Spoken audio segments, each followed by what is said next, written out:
वाद्यों के वर्णन के अंतर्गत पिछले व्याख्यान में हमने तबला के अंगों का वर्णन देखा। आज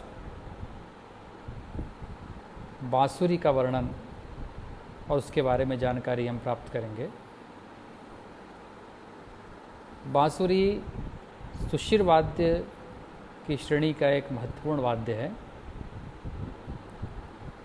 सुशिर वाद्य मतलब यह कि जिसमें स्वरों की उत्पत्ति, स्वरों का जो उत्पन्न होना है वह फूंक की सहायता से होता है। इस वाद्य की श्रेणी में जैसे बांसुरी है, शहनाई है, शहनाई भी फूंक की सहायता से होता है। हारमोनियम है, हारमोनियम में भी फूंक की सहायता से ही, लेकिन उसमें मुंह की फूंक ना होके हारमोनियम के अंदर जो फूंक उत्पन्न होती है, कपलर के सहारे जो हम फूंक उत्पन्न करके उसके बाद फिर फूंक जो रीढ़ से टकरा के ध्वनि उत्पन्न करती है, उससे स्वर उत्पन्न होता है। तो इस तरीके से सुशिर वाद्यों की श्रेणी में बांसुरी का एक सबसे महत्वपूर्ण स्थान है। बांसुरी वंश परिवार का एक अति प्राचीन वाद्य है। वंश परिवार से मतलब है बांस से निर्मित।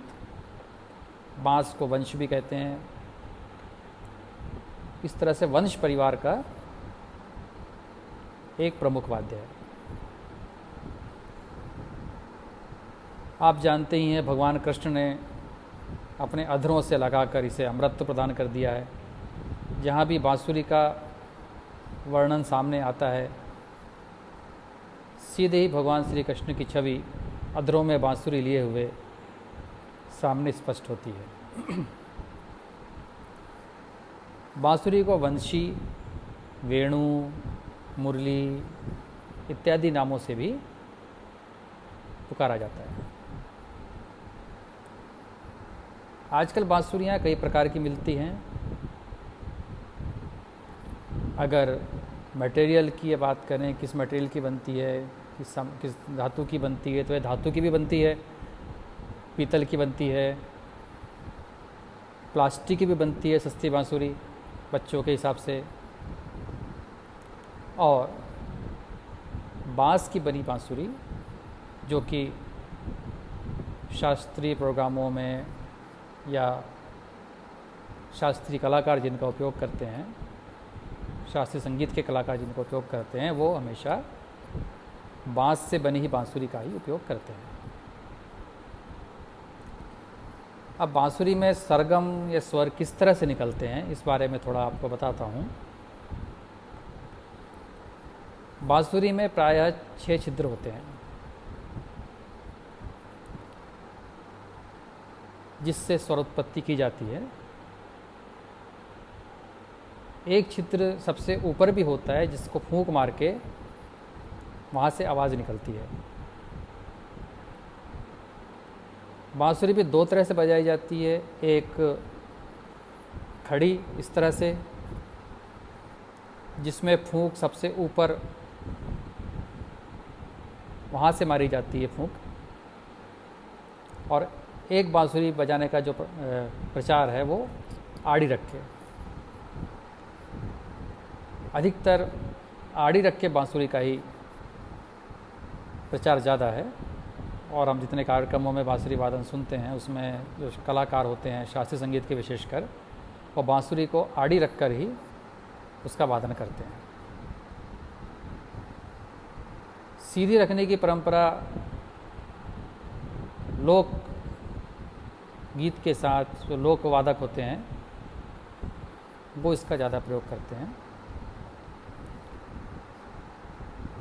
तो जो इसे सरगम निकाली जाती है वो इस तरह से निकाली जाती है कि जो 6 छिद्र होते हैं इसमें, पहले सब छिद्र को आप अगर बंद कर दें। इसमें ध्यान रखने वाली बात यह है कि जो ऊपर के 3 छिद्र होते हैं वो बाएं हाथ की 3 उंगली, तर्जनी, मध्यमा और अनामिका, इससे ऊपर के 3 छिद्र, उसके बाद पुनः तर्जनी, मध्यमा, अनामिका दाहिने हाथ की, उसको नीचे रख के उससे नीचे के 3 छिद्र। इस तरह की स्थिति में बांसुरी के 6 छिद्रों को अगर हम बंद करें, ध्यान रखना है कि काफ़ी अच्छे से इन छेदों को उंगली से बंद करना है।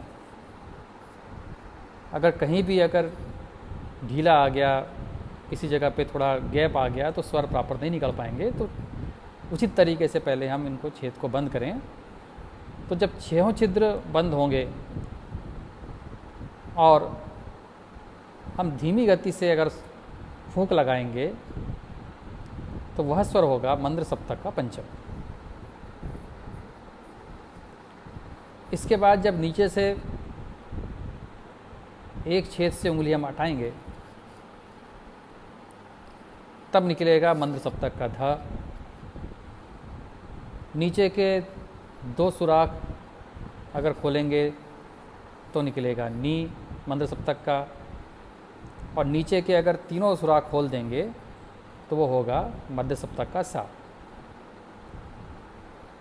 नीचे से 4 खोल देंगे तो रे, नीचे से 5 खोल देंगे ग, और नीचे से अगर हम सभी सुराख खोल देंगे, एक भी सुराख में हमारी उंगली नहीं रहेगी, तो वो स्वर कहलाएगा तीव्र मध्यम।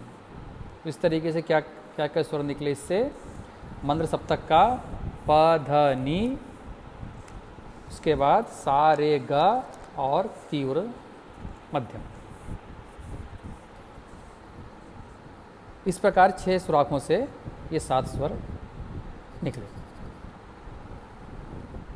इसमें जो बताया मा तीव्र है, अगर इस जगह पे हम आधी उंगली खोलें, उसकी जगह पे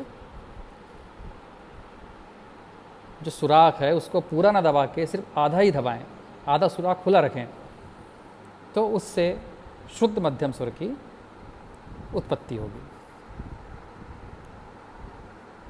इसी तरीके से बीच बीच में स्वर को, छेद को आधा हम खोलते जाएं तो अलग अलग स्वरों की उत्पत्ति होगी। पूरा खुलने पर अगर ग, तो अगर उसको आधा खोलेंगे तो कोमल ग। पूरा खुलने पर रे, उसको आधा खोलेंगे तो कोमल रे। पूरा खुलने पर ध, आधा खोलेंगे तो कोमल ध। इस तरीके से आधा खुलने पर कोमल नी इत्यादि। अब यहीं से अगर हमें मध्य सप्तक शुरू करना है, प पहले हमने बताए थे धीमी फूंक से मंद्र सप्तक का प। इसी फूंक को अगर हम दुगनी गति से कर देंगे, दुगने मतलब जोर से कर देंगे, वजन इसका बढ़ा देंगे दुगना, तो यही जो पंचम है वो मध्य सप्तक का पंचम हो जाएगा मंद्र सप्तक की जगह। और बाकी स्वर भी इसी अनुपात से आगे बढ़ते जाएंगे, सप्तक उनकी चेंज होती जाएगी। फूंक के वजन से सप्तक चेंज होता है, स्वरों को निकालने की प्रक्रिया वही होती है। बांसुरी ने शास्त्रीय संगीत और लोक संगीत दोनों में एक महत्वपूर्ण स्थान प्राप्त किया हुआ है। मुख्य कलाकारों में आप सभी जानते हैं पंडित हरिप्रसाद चौरसिया, पंडित पन्नालाल घोष जी और पंडित रोणू मजूमदार जैसे कलाकारों का नाम विशेष रूप से उल्लेखनीय है।